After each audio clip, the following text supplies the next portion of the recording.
কিন্তু আসতেছে না, মিশতেছে না। তাহলে এই ব্রাশে আমরা সাদা রঙটা কমাই নিলাম।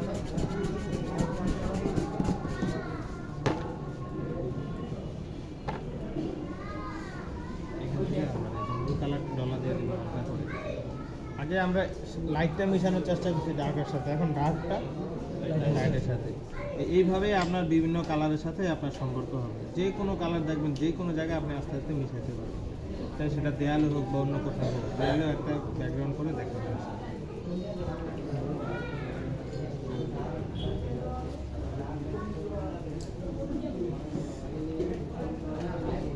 ঠিক আছে, মূল কালার কোনোভাবে নষ্ট হবে না।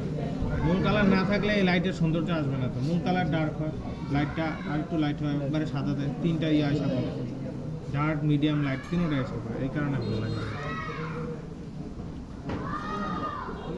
কার এটা ব্রাশটা আবার দিয়ে কী করে,